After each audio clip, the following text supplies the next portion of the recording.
अस्सलामुअलैकुम। This is Mohsin and welcome to my tutorial. आज के वीडियो लेक्चर में हम लोग देखने जा रहे हैं ऊप थ्रू जावा का लेक्चर नंबर 4। इससे पहले हम लोगों ने इसके जो पहले 3 लेक्चर्स थे वो कवर अप किए थे और आज से हम लोग स्टार्ट करने वाले हैं अपना लेक्चर नंबर 4। इसकी जो आउटलाइन है लेक्चर नंबर 4 की वो है कि हम लोग सबसे पहले ये देखेंगे द बॉक्स क्लास की एग्जांपल, कि हमारे पास एक क्लास होगी, उसका नेम बॉक्स होगा और उसको किस तरीके से क्रिएट किया हुआ है और उसके अंदर कैसे हम लोगों ने जो ऑब्जेक्ट्स हैं वो क्रिएट किए हुए हैं उसको देखेंगे। देन हम लोग देखेंगे how can you define the new data types in Java language. Then हम लोग देखेंगे creating the object from the classes, कि आप लोग क्लासेस के थ्रू किस तरीके से ऑब्जेक्ट्स को क्रिएट कर सकते हैं, सबसे इंपॉर्टेंट टॉपिक है ये। And then what are objects, के बेसिकली ऑब्जेक्ट्स होते क्या हैं। And then storing and retrieving the data in objects, कि किस तरीके से हम लोग डेटा स्टोर और रिट्रीव कर सकते हैं इन आवर ऑब्जेक्ट्स। एग्ज़ाम्पल है हमारे पास एक बॉक्स क्लास की।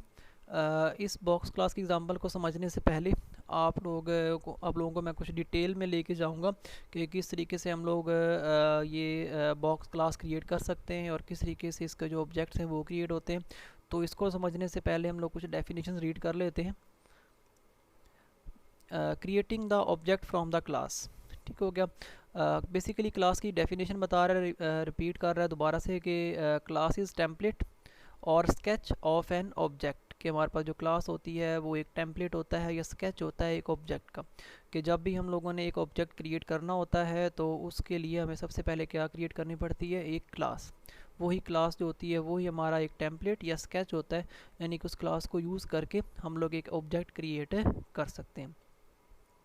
Class is use to define the new data types, classes का यूज़ इसलिए भी होता है कि ताकि हम लोग जो न्यू डेटा टाइप्स हैं उसको क्रिएट या डिफ़ाइन कर सकें। और उसके बाद ऑब्जेक्ट्स क्या हैं, ऑब्जेक्ट इज़ एन इंस्टेंस और वेरिएबल ऑफ ए क्लास, कि हमारे पास जो ऑब्जेक्ट्स होते हैं वो जैसे एक इंस्टेंस होता है, रिजल्ट्स होते हैं, या एक सिंपल वेरिएबल होता है एक क्लास का, उसी को हम लोग नाम देते हैं ऑब्जेक्ट का। Objects of A class is created in main function. जाहिर सी बात है, हम लोगों ने ये कहा था कि जब भी हम लोगों ने एक ऑब्जेक्ट क्रिएट करना होता है तो उसके लिए हमें सबसे पहले एक क्लास चाहिए होती है। उसी क्लास को यूज़ करके हम लोग क्या करते हैं, ऑब्जेक्ट क्रिएट करते हैं। तो ये कह रहा है कि objects of A class is created in main function. तो जो भी ऑब्जेक्ट क्रिएट किए जाएंगे वो कहाँ होंगे, एक क्लास के जो ऑब्जेक्ट्स होंगे वो हमेशा मेन फंक्शन में क्रिएट किए जाएंगे। कि जब भी हम लोग एक क्लास बना लेंगे और फिर उसके जो हमारे ऑब्जेक्ट्स होंगे वो हम लोग कहाँ जाके बनाया करेंगे, अपने मेन फंक्शन के अंदर। ठीक हो गया। ये भी हम लोग आज देखेंगे कि किस तरीके से एक क्लास को क्रिएट करके उसके जो ऑब्जेक्ट्स होते हैं वो मेन फंक्शन में हम लोग किस तरीके से क्रिएट कर सकते हैं। Two ways of creating an object, के दो तरह से आप लोग अपने जो ऑब्जेक्ट्स होते हैं वो क्लास के क्रिएट कर सकते हैं। एक तरीका है क्लास का नेम, सबसे पहले मेंशन करना होता है क्लास का नेम, उसके बाद ऑब्जेक्ट का नेम। ठीक हो गया कि सबसे पहले क्लास का नेम आता है और उसके बाद ऑब्जेक्ट का नेम आता है। ऑब्जेक्ट का नेम कोई सा भी हो सकता है, बट क्लास का नेम वही होगा जो कि आप लोगों ने ऊपर क्लास क्रिएट की होगी। दूसरा तरीका क्या है, सबसे पहले ऑब्जेक्ट का name is equal to new का कीवर्ड देन क्लास का नेम। एक तरीका ये था कि आप लोग क्लास का नेम लिखते हैं उसके बाद ऑब्जेक्ट का नेम आता है। दूसरा तरीका क्या है कि सबसे पहले ऑब्जेक्ट का name is equal to new का कीवर्ड देन क्लास का नेम। उसके बाद ये लाइन लिखें या आप लोग ये लिखें, सेम है, सबसे पहले क्लास का नेम, उसके बाद ऑब्जेक्ट का नेम, उसके बाद इज़ इक्वल टू न्यू का कीवर्ड देन दोबारा से क्लास का नेम। तो दो तरीके हैं ऑब्जेक्ट क्रिएट करने के। नंबर 1 पे था क्लास का नेम लिखें और उसके बाद ऑब्जेक्ट का नेम, तो आपके पास उस पर्टिकुलर क्लास का ऑब्जेक्ट क्रिएट हो जाएगा। या आप लोग ऑब्जेक्ट का नेम लिखें इज़ इक्वल टू न्यू का कीवर्ड लिखें उसके बाद क्लास का नेम, तो आपके पास इस क्लास का जो ऑब्जेक्ट है वो क्रिएट हो जाएगा। या आप लोग ये मेथड यूज़ कर सकते हैं, सबसे पहले क्लास का नेम उसके बाद ऑब्जेक्ट का name is equal to new का कीवर्ड देन क्लास का नेम, तो भी आपके पास एक ऑब्जेक्ट क्रिएट हो जाएगा। व्हाट आर ऑब्जेक्ट्स, ऑब्जेक्ट्स होते क्या हैं। When you create a class, जब आप लोग एक क्लास क्रिएट करते हैं, no space is reserved in memory. ये बात बहुत इंपॉर्टेंट है, समझने वाली है कि जब भी आप लोग अपने जावा कोडिंग की तरह एक क्लास क्रिएट कर लेते हैं तो वो no space is reserved in memory, तो वो मेमोरी में कोई स्पेस रिज़र्व नहीं करती। हालांकि सी लैंग्वेज में क्या होता था कि जब भी हम लोग कोई वेरिएबल डिक्लेयर करते हैं, जैसे कि सपोज करें कि इंट ए और बी, तो वो जो इंट ए और बी हैं वो डायरेक्टली कहाँ जाके स्टोर होते हैं, मेमोरी के अंदर, और वो कोई ना कोई तो मेमोरी रिजर्व कर रहे होते हैं। लेकिन यहाँ पे क्या है कि जब भी जावा कोडिंग कर रहे होंगे तो उसमें जब क्लास क्रिएट होगी तो वो कोई स्पेस रिजर्व नहीं करेगी इन मेमोरी। अच्छा, when you create an object of A class, जब आप लोग उस क्लास का ऑब्जेक्ट क्रिएट कर लेंगे, then it reserves the memory, तभी वो क्या करेगी, क्लास मेमोरी में जाके रिजर्व जो मेमोरी है वो रिज़र्व कर लेगी। इसका मतलब ये हुआ कि जब भी आप लोग क्लास क्रिएट करेंगे तो वो कोई मेमोरी रिज़र्व नहीं करेगी, कब तक, जब तक आप उस क्लास का ऑब्जेक्ट क्रिएट ना कर लें। न्यू का ऑपरेटर या न्यू का कीवर्ड यूज़ करना है to create the dynamic memory for object, कि जब भी आप लोगों ने ऑब्जेक्ट क्रिएट करने होंगे आप लोगों ने न्यू का कीवर्ड यूज़ करना होता है। How much memory, equal to the size of its data members और डेटा एलिमेंट्स, कि हमारे पास जब भी ऑब्जेक्ट क्रिएट होंगे तो वो कितनी मेमोरी लेंगे, वो डिपेंड करेगा उसके जो डेटा मेंबर्स होंगे या उसके जो डेटा एलिमेंट्स होंगे। जैसे कि हम लोग सी लैंग्वेज में देखते हैं इंट, फ्लोट, उसके बाद जो हमारे पास स्ट्रिंग है या करैक्टर है वो जितने बाइट्स लेते हैं। यहाँ पे एग्जांपल है कि क्लास है बॉक्स के नाम से और उसके जो 3 डेटा मेंबर्स हैं, ठीक हो गया, डेटा एलिमेंट्स हैं। तो हमारे पास क्या होगा, इसको जो डेटा मेंबर्स हैं वो हैं विड्थ, हाइट एंड डेप्थ, और तीनों की टाइप क्या है, डबल। तो डबल जो है मेमोरी में 8 बाइट लेता है, तो ये 3 हमारे पास डबल हैं, तो इसलिए ये मेमोरी में लेगा 24 बाइट्स। ठीक हो गया।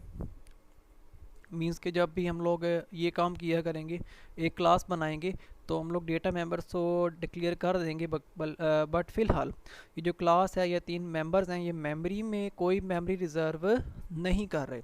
कब तक, जब तक कि हम लोग इस क्लास का ऑब्जेक्ट क्रिएट ना कर दें। Storing and retrieving the data of an object, ठीक हो गया। किस तरीके से हम लोग जो ऑब्जेक्ट का डेटा होता है उसको स्टोर करते हैं और रिट्रीव करते हैं, उसके 2 तरीके होते हैं। एक होता है with in the class of object, के क्लास में रह के ही हम लोग क्या करें, उसके जो ऑब्जेक्ट के डेटा है उसको हम लोग उसको जो डेटा है उसको स्टोर कर दें। एंड दूसरा तरीका होता है outside the class of an object.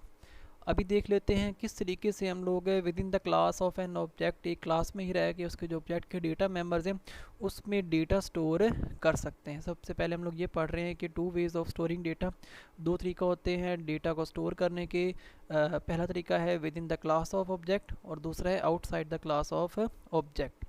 Number 1 पे ये देख लेते हैं किस तरीके से हम लोग एक क्लास में रह के उसके जो ऑब्जेक्ट के डेटा मेंबर्स हैं उसको डेटा स्टोर कर सकते हैं। नंबर 1 पे है with in the class of object. इसके 2 तरीके होते हैं, एक ये है विदाउट फंक्शन और दूसरा है विद फंक्शन। सबसे पहले ये देख लेते हैं किस तरीके से हम लोग एक फंक्शन के बगैर हमारे जो डेटा मेंबर्स होंगे उसमें डेटा स्टोर कर सकते हैं। इसको मैं आप लोग प्रैक्टिकली दिखा देता हूँ। मैं यूज़ कर रहा हूँ आज नेटबीन्स जावा कोडिंग के लिए। ये भी इन्वायरमेंट है जावा कोडिंग का, आप लोग भी यूज़ कर सकते हैं इसको। मैं बॉक्स की क्लास ले लेता हूँ, ठीक हो गया। और जैसे ही इसका मुझे एडवांटेज ये होगा कि मेरे पास इसमें जो क्लास है वो मैंने क्लास का नेम रखा था बॉक्स, वो आ जाएगा और उसके बाद मेरा मेन मेथड इसमें ऑलरेडी क्रिएट हुआ हुआ होता है। तो सबसे पहले ये एक और बात याद रखिएगा कि जब भी हम लोग ऑब्जेक्ट्स की बात करेंगे या ऑब्जेक्ट बनाया करेंगे तो उसके लिए हमें अपनी एक मेन क्लास चाहिए होगी, जो कि ये मेरी मेन क्लास है। और उसके बाद मुझे एक सेपरेट क्लास चाहिए होगी जिसमें मैं अपनी कोडिंग किया करूँगा, ठीक हो गया। अब हम लोगों ने ये देखना है कि किस तरीके से हम लोग एक क्लास के जो ऑब्जेक्ट होता है उसको डेटा मेंबर्स होते हैं उसमें किस तरीके से डेटा स्टोर कर सकते हैं विद इन द क्लास, एक क्लास में रह के। तो विदाउट फंक्शन देख लेते हैं। सबसे पहले मैं यहाँ पे एक क्लास क्रिएट करता हूँ, ठीक हो गया। और सपोज़ करें कि मैंने क्लास क्रिएट की टेस्ट के नाम से, ठीक हो गया, या ठीक हो गया। तो मैं अपनी एक क्लास क्रिएट करता हूँ टेस्ट के नाम से। अभी ये मेरी क्लास वही है, मैं यहाँ पे इसको इन्होंने मेंशन किया हुआ है बॉक्स के नाम से, लेकिन जो मैं क्लास क्रिएट कर रहा हूँ अपनी वो मेरी है टेस्ट के नाम से, क्योंकि मैंने अपनी जो क्लास बॉक्स है वो मैंने अपनी मेन क्लास का नाम रख लिया है। तो मुझे अभी अपने जो एक टेम्परेरी क्लास है उसका नेम सेम नहीं रखना, तो मैं यहाँ पे ये वाली अब क्लास क्रिएट करने वाला हूँ, बट मेरी क्लास का नेम अभी क्या है, टेस्ट। ठीक हो गया। तो विदाउट फंक्शन किस तरीके से डेटा को हम लोग उसका जो डेटा होता है वो किस तरीके से स्टोर कर सकते हैं। तो मुझे क्लास चाहिए, क्लास क्रिएट कर ली। इसमें मैं वही वेरिएबल डबल टाइप का लेता हूँ। एक सबसे पहले है विड्थ, तो width is equal to, suppose करें उसने कहा है कि 10, ये मैंने स्टोर कर दिया। और डबल टाइप की हाइट है, तो डबल ये मेरी आ जाएगी हाइट। ठीक हो गया। और हाइट में उसने 20, और फिर है एक डेप्थ। तो ये उसमें क्या किया मैंने, वेरी उसमें डेटा जो है वो स्टोर कर दिया। तो मैंने क्या किया है कि स्टोर किए हैं ऑब्जेक्ट के डेटा मेंबर्स में उसका जो डेटा होता है विद इन द क्लास, उसी की क्लास में रह के। ये देखें, ये क्लास थी और इसी क्लास से रह के मैंने क्या किया, उसके जो डेटा मेंबर्स है उसको वैल्यू असाइन या उसमें वैल्यू स्टोर कर दी। This is called within the class without function, कि मैंने कोई फंक्शन यूज़ नहीं किया और विद इन द क्लास मैंने क्या किया, उसको जो डेटा मेंबर से उसको वैल्यू असाइन कर दी। ठीक हो गया। उसके बाद देखते हैं कि किस तरीके से एक फ़ंक्शन को यूज़ करके विद इन द क्लास, याद रखिएगा एक क्लास के अंदर ही रह के उसके जो ऑब्जेक्ट के डेटा मेंबर्स होंगे उसको हम लोगों ने वैल्यू असाइन करनी। उसके दो तरीके थे, एक विदाउट फंक्शन हम लोग कर चुके और अब हम लोगों ने करना है with in the class by using the function. ठीक हो गया। इसमें थोड़ा डिफरेंस है। इसमें हम लोगों ने क्या करना है कि हम लोगों ने वेरिएबल्स तो डिक्लेयर कर देने हैं, उसके जो डेटा मेंबर्स हैं उसको हम लोग उसी क्लास में रह के, ये क्लास का स्कोप है यहाँ से यहाँ तक, तो हम इसी class with in the class but using function. तो यहाँ पे एक फंक्शन क्रिएट कर लेता हूँ सेट वैल्यूज़ का। तो यहाँ पे मैंने एक फ़ंक्शन क्रिएट किया और इस फंक्शन के अंदर आके मैं क्या करूँगा, जो डेटा मेंबर से उसको मैं वैल्यूज़ असाइन कर दूँगा। ठीक हो गया। और मेरा एक वेरिएबल था हाइट के नाम से, और मैं सपोज़ करें यहाँ पे 20 कर देता हूँ। और यहाँ पे मेरा डेप्थ के नाम से वेरिएबल था और इसमें मैं 30 स्टोर कर देता हूँ। होप्स हो कि आप लोग समझ रहे होंगे बात को, कि हम लोगों ने ये स्टार्ट किया था कि किस तरीके से स्टोर करने हैं ऑब्जेक्ट के डेटा मेंबर्स के अंदर जो उसकी वैल्यूज़ होंगी। उसमें दो तरीके होते हैं, विद इन द क्लास और आउटसाइड द क्लास। तो विद इन द क्लास में दो तरीके होते हैं एक तरीका है विदाउट फंक्शन, वो हम लोग कर चुके, और दूसरा तरीका है विद फंक्शन, कि किस तरीके से एक क्लास के अंदर रह के एक फंक्शन को यूज़ करके आप लोग उसके जो डेटा मेंबर्स उसमें जो वैल्यूज़ हैं वो किस तरीके से स्टोर कर सकते हैं। ठीक हो गया। तो मैंने क्या किया, क्लास क्रिएट की और उसके जो डेटा मेंबर्स थे उस क्लास में रह के with in the class without function, और विद फंक्शन मैंने उसको जो वैल्यूज़ थी वो असाइन कर दी। ठीक हो गया। उसके बाद दूसरा तरीका होता है outside the class of an object. ठीक हो गया। पहला तरीका हम लोग पढ़ चुके विद इन द क्लास, कि एक क्लास में रह के उसके जो डेटा मेंबर्स होंगे उसको हम लोगों ने किस तरीके से वैल्यू असाइन करनी होती हैं। उसके दो तरीके, without function and with function. अभी पढ़ते हैं outside the class of N object, के उस क्लास से बाहर आके ऑब्जेक्ट के ज़रिए किस तरीके से हम लोगों ने उसके जो डेटा मेंबर्स होंगे उसको वैल्यू असाइन करनी है। इसमें सबसे पहले हमें क्या करना पड़ेगा, उस क्लास का ऑब्जेक्ट क्रिएट करना पड़ेगा। जिस क्लास के ऑब्जेक्ट के जो डेटा मेंबर है उसको हम लोगों ने वैल्यू असाइन करनी है। नंबर 2 पे ऑब्जेक्ट का नेम लिखना पड़ेगा। उसके बाद डॉट का ऑपरेटर यूज़ करना है। उसके बाद क्लास का वेरिएबल के क्लास का नेम, उसके बाद वैल्यू असाइन करेंगे इज़ इक्वल टू का साइन। ठीक हो गया। ये देखते हैं किस तरीके से हम लोग आउटसाइड द क्लास जाके किसी भी क्लास का ऑब्जेक्ट क्रिएट करके उसके जो डेटा मेंबर्स होते हैं उसको कैसे वैल्यू असाइन कर सकते हैं। अभी ये इसमें कोई फंक्शन वाला हमें काम नहीं करना पड़ेगा, इसलिए यहाँ से मैं फंक्शन को क्रॉस कर देता हूँ। ठीक हो गया। तो ये मैंने क्लास क्रिएट की। अभी मैंने इसके जो डेटा मेंबर्स हैं उसको कोई वैल्यू असाइन नहीं की, यानी कि उसमें कोई वैल्यू स्टोर नहीं की। तो मुझे वैल्यू स्टोर करनी है आउटसाइड द क्लास। ठीक हो गया। मीन्स कि मुझे इस क्लास से बाहर आना पड़ेगा। इस क्लास का स्कोप यहाँ से यहाँ तक है, तो मैं इस क्लास से बाहर आऊँगा। और बिकॉज़ मुझे अभी क्या करना पड़ेगा, यहाँ पे ऑब्जेक्ट क्रिएट करना है और ऑब्जेक्ट को ही यूज़ करके मुझे जो इसके डेटा मेंबर्स हैं उसको वैल्यू असाइन करनी है। तो मुझे जो ऑब्जेक्ट क्रिएट करना पड़ेगा वो कहाँ करते हैं, हमेशा ऑब्जेक्ट क्रिएट मेन फंक्शन में। इसका मतलब है कि मुझे अपने मेन फंक्शन में जाना पड़ेगा और यहाँ जाके मुझे उस क्लास का ऑब्जेक्ट क्रिएट करना पड़ेगा। और ऑब्जेक्ट क्रिएट करने के हम लोगों ने 2-3 तरीके पढ़े हैं। तो मैं एक तरीका यूज़ करता हूँ कि मुझे सबसे पहले क्लास का नेम उसके बाद ऑब्जेक्ट का नेम मैं कहता हूँ कि ऑब्जेक्ट का नेम मैंने रखा obj is equal to new का कीवर्ड और दोबारा से क्लास का नेम और यहाँ पे ये ब्रैकेट्स। जैसे ये तरीका था हमारे पास कि हम लोग क्लास का नेम लिखते हैं, उसके बाद ऑब्जेक्ट का नेम आता है, इज़ इक्वल टू न्यू का कीवर्ड आता है, दोबारा क्लास का नेम। तो मैंने ये तरीका यूज़ किया किस तरीके से मैंने एक ऑब्जेक्ट क्रिएट करना होता है। ठीक हो गया। तो ये मैंने क्या किया कि इस जो टेस्ट क्लास थी, जो ये मेरी क्लास है, मैंने इसका ऑब्जेक्ट क्रिएट किया।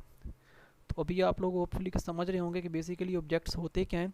तो ऑब्जेक्ट क्रिएट मैंने क्यों किया है, क्योंकि मुझे आउटसाइड द क्लास जाके इसके जो डेटा मेंबर्स हैं इसमें वैल्यूज़ स्टोर करनी है। तो ऑब्जेक्ट क्रिएट करना है और फिर उस ऑब्जेक्ट को यूज़ करके बारी बारी मुझे डॉट का ऑपरेटर यूज़ करके उसके डेटा मेंबर्स में वैल्यू असाइन करते जाना है। तो ठीक हो गया। तो मैं क्या करूँगा, अब उसके ऑब्जेक्ट को यूज़ करूँगा और मैंने उसका ऑब्जेक्ट रखा हुआ है नाम obj और डॉट का ऑपरेटर यूज़ करूँगा। तो मेरे पास ये सारी की सारी जो मेरे डेटा मेंबर्स हैं वो ऑटोमेटिकली शो हो रहे हैं। मैं कहूँगा depth is equal to suppose करेंगे 30, उसके बाद obj dot height is equal to suppose करें 20, हाइट इज़ इक्वल टू 20। ठीक हो गया। और उसके बाद मैं मेरा तीसरा मेंबर था उसका obj ऑब्जेक्ट का name dot width is equal to let's suppose 10। तो ये मैंने क्या किया, आउटसाइड द क्लास मीन्स कि इस क्लास से बाहर आके मैंने इसको जो डेटा मेंबर से उसको वैल्यू असाइन की है by using creating the object of that class. ठीक हो गया। ये मेरी मेन क्लास है कि मुझे अपने मेन मेथड क्रिएट करने से पहले मैंने आप लोगों को ये बताया था कि जब भी मेन मेथड क्रिएट होता है उसके लिए मुझे एक क्लास चाहिए होती है। पब्लिक का कीवर्ड लगा हुआ है, आप यूज़ करें या ना करें एक ही बात है। तो क्लास बनाई हम लोगों ने, हमारी जो मेन मेथड होता है उससे पहले मेरी ये मेन क्लास बनती है और दूसरी मेरी क्लास है जिसमें मेरे डेटा मेंबर्स पड़े हुए हैं। तो मैंने क्या किया, आउटसाइड द क्लास आके इस क्लास के ऑब्जेक्ट को यूज़ करके, यानी कि पहले मैंने इस क्लास का ऑब्जेक्ट क्रिएट किया, उस ऑब्जेक्ट को यूज़ करके डॉट का ऑपरेटर यूज़ करना होता है। और डॉट के ऑपरेटर से मैंने क्या किया, डेप्थ का वेरिएबल, हाइट का वेरिएबल और विड्थ के वेरिएबल में उसमें वैल्यू असाइन कर दी। इसमें कोई प्रॉब्लम नहीं आ रहा, यानी कोई एरर नहीं है, इसका मतलब है ये बिल्कुल ओके। ठीक हो गया। तो उसके बाद देखते हैं, हम लोगों ने ये पढ़ा कि किस तरीके से डेटा स्टोर करना है। अब ये देख लेते हैं कि किस तरीके से डेटा को रिट्रीव या एक्सेस करना होता है ऑफ एन ऑब्जेक्ट। इसके भी दो वेज होते हैं, एक होता है with in the class of object और दूसरा है outside the class of object. तो जैसे हम लोगों ने ये पढ़ा था किस तरीके से डेटा स्टोर होता है, एक तरीका था विद इन द क्लास और दूसरा था आउटसाइड द क्लास। अभी हम लोगों ने वो जो डेटा स्टोर किया था उसको एक्सेस करना है। ठीक होगा, यानी उसको आउटपुट में शो करना है। उसके भी दो तरीके होते हैं, उसका एक तरीका है विद इन द क्लास और दूसरा है outside the class. With in the class किस तरीके से है कि उस क्लास में रह के आप लोग उसके जो डेटा मेंबर्स होंगे उसको वैल्यू असाइन करके उसी क्लास के अंदर रह के आप लोग विद यूजिंग फंक्शन उस की जो वैल्यू आप लोगों ने असाइन की थी विद इन द क्लास उसको आप लोग आउटपुट में शो कर सकते हैं विद इन द क्लास, उसी क्लास में रह के। ये तरीका किस तरीके से आप लोगों ने, या ये काम आप लोगों ने कैसे परफॉर्म करना है विद इन द क्लास, कि आप लोगों ने रिट्रीव डेटा करना है विद इन द क्लास। तो ये चीज़ मुझे नहीं चाहिए, मुझे इसका ऑब्जेक्ट नहीं क्रिएट करना, मुझे विद इन द क्लास में ही जाके मुझे क्या करना है, सबसे पहले इसको वैल्यू असाइन करनी है। तो मुझे एक क्योंकि उसने कहा है कि दो वे होते हैं विद इन द क्लास, एक बाय यूजिंग फंक्शन। ठीक हो गया। तो मैं बाय यूजिंग फंक्शन सबसे पहले ये करूँगा कि जो मेरे डेटा मेंबर उसमें मैं अपनी वैल्यू सेव करूँगा। मैं कहता हूँ कि width is equal to suppose करें 10 और उसके बाद मैं हाइट को जो वैल्यू है सपोज करें 20 और उसके बाद जो डेप्थ के नाम से वेरिएबल है उसमें वैल्यू असाइन करता हूँ 30। तो ये मैंने क्या किया कि वैल्यू असाइन कर दी। ये वही मेथड था कि किस तरीके से आप लोग with in the class by using function उसके जो डेटा मेंबर होंगे क्लास के विद इन द क्लास रह के उसमें फ़ंक्शन को यूज़ करके डेटा उसकी वैल्यू असाइन कर सकते हैं उसकी वेरिएबल्स को। अभी मुझे क्या करना है कि ये मेरी क्लास का स्कोप है, तो मुझे अब जो ये वैल्यूज़ हैं जो मैंने स्टोर की हैं 10 20 30, इसको मुझे आउटपुट में शो करना है, एक्सेस करना है with in the class by using function. With in the class, मैं इस क्लास से आउटसाइड नहीं जाऊंगा, विद इन द क्लास मुझे by using function in values को एक्सेस करना है। तो मैं क्या करूँगा, उसने फंक्शन बनाया प्रिंट वैल्यूज़ का, तो मैं भी सेम फंक्शन वही बनाऊंगा प्रिंट वैल्यूज़ का। और प्रिंट वैल्यूज़ के फंक्शन के अंदर देखें ना, मुझे करना क्या है, रिट्रीव करना डेटा, यानी कि आउटपुट में शो करना है। तो आउटपुट के लिए मैं कौन सा फंक्शन हमेशा यूज़ करता हूँ, system dot out dot println का, ठीक हो गया। और उसने आउटपुट में शो किया हुआ डेप्थ को, ठीक हो गया। तो मैं ये कहता हूँ कि डबल कोट में कि depth of box is equal to, या depth is equal to simple कर लेते हैं, डेप्थ इज़ इक्वल टू कि डेप्थ क्या है इज़ इक्वल टू, तो ये मैं इसका आंसर जो कंकैटिनेट करूँगा वो किस तरीके से करूँगा, यानी कि मुझे अभी क्या चाहिए, इस डेप्थ के वेरिएबल की वैल्यू चाहिए। तो मैं क्या करूँगा, यहाँ पे डेप्थ का वेरिएबल पेस्ट कर दूँगा। तो ये मैंने क्या किया, विद इन द क्लास, ठीक हो गया, विद इन द क्लास मैंने क्या किया, उसके जो डेटा मेंबर थे, यानी कि उसके जो विड्थ थी, हाइट थी या डेप्थ, यानी कि मैंने सिर्फ फ़िलहाल एक की वैल्यू आउटपुट में शो की है। तो मैंने ये क्या किया है, विद इन द क्लास रह के बाय यूजिंग फंक्शन मैंने उसके डेटा मेंबर को एक्सेस कर लिया, ठीक हो गया। System dot out dot println depth is equal to depth. तो अगर मैं इसको कंपाइल करूँ तो होपफुली के मुझे जो डेप्थ की वैल्यू है वो 30 मिलनी चाहिए, ठीक हो गया। आई थिंक कुछ प्रॉब्लम है। ओके तो मुझे सबसे पहले क्या करना है, फिर अगर इसको मैंने आउटपुट में शो करना है तो ठीक है, क्योंकि मैंने इस फंक्शन को कॉल नहीं किया। तो मुझे इस फंक्शन को कॉल करने के लिए अपने मेन के अंदर जाके सबसे पहले मुझे क्या करना पड़ेगा, अपने इस क्लास का ऑब्जेक्ट क्रिएट करना पड़ेगा। और उस ऑब्जेक्ट को क्रिएट करके मुझे फिर क्या करना है, इस अपने जो फंक्शन है उसको कॉल करना पड़ेगा। क्योंकि मैंने फंक्शन कॉल नहीं किया इसलिए मुझे कुछ भी आउटपुट में नहीं मिला। इसको भी देखते हैं किस तरीके से हम लोग इस फंक्शन को कॉल कर सकते हैं। उसके लिए मुझे अपना एक ऑब्जेक्ट क्रिएट करना पड़ेगा उस टेस्ट क्लास का, और उसके ऑब्जेक्ट को यूज़ करके मुझे फिर इस फंक्शन को कॉल भी करना पड़ेगा। ओके तो उसके बाद आउटसाइड द क्लास कि आउटसाइड द क्लास आके मैं किस तरीके से डेटा मेंबर्स को एक्सेस कर सकता हूँ, इसको देखें ज़रा। इसमें हमारे पास आउटपुट आ जाएगी, ठीक हो गया। तो अभी पहले हम लोगों ने ये देखा कि विद इन द क्लास के क्लास में रह के किस तरीके से उसको एक्सेस करना है, ठीक हो गया। अभी मुझे क्या करना है, आउटसाइड द क्लास आके उसके डेटा मेंबर्स को वैल्यू भी असाइन करनी है और भी इसको एक्सेस भी करना पड़ेगा। इसका मतलब है कि मुझे फिर ये जो फंक्शंस हैं ये नहीं चाहिए। मुझे क्या करना है, आउटसाइड द क्लास जाके जस्ट मैंने क्या करना है, अभी इस वेरिएबल्स को डिक्लेयर करना है यहाँ पे जो ऑलरेडी मैंने डिक्लेयर कर लिए हैं। इसको मैंने क्या करना है, आउटसाइड द क्लास जाके यहाँ पे आउटपुट में या उसको रिट्रीव करने हैं। तो मुझे अगर रिट्रीव करने हैं आउटसाइड द क्लास जाके, जैसे मैंने यहाँ पे आउटसाइड द क्लास आके हम लोगों ने वैल्यूज़ को स्टोर किया था, तो मुझे उस क्लास का ऑब्जेक्ट क्रिएट करना पड़ा था। सेम लाइक मुझे यहाँ भी क्या करना पड़ेगा, आउटसाइड द क्लास काम कर रहा हूँ तो मुझे इस क्लास जो टेस्ट के नाम से इसका मुझे ऑब्जेक्ट क्रिएट करना पड़ेगा। तो सबसे पहले मैं ऑब्जेक्ट क्रिएट करता हूँ, दोबारा से मैं कहता हूँ टेस्ट क्लास का नेम है और ऑब्जेक्ट का name obj is equal to new का कीवर्ड है, दोबारा से क्लास का नेम टेस्ट, ठीक हो गया। अभी मुझे क्या करना है, उसको सबसे पहले जो मेरे डेटा मेंबर है उसको मुझे वैल्यू असाइन करनी है। सपोज करें डेप्थ इज इक्वल टू 10 रखता हूँ, उसके बाद हाइट इज़ इक्वल टू मैं रखता हूँ 20 लेट सपोज, और obj डॉट तीसरा मेरा वेरिएबल विड्थ और इसमें मैं रखता हूँ 30। मुझे करना क्या, आउटसाइड द क्लास जाके मीन्स के इस क्लास के आउटसाइड जाके मुझे इसके जो डेटा मेंबर्स हैं उसको एक्सेस करना है। तो ये मैंने एक्सेस कर लिए। तो अभी मुझे क्या करना है, आउटपुट में शो करना है। तो मैं कहूँगा system dot out dot println. याद रखिएगा हम लोगों ने पहले ये काम कर चुके हैं। ये काम हम लोगों ने क्यों किया था कि आउटसाइड द क्लास जाके जस्ट डेटा को स्टोर करना था।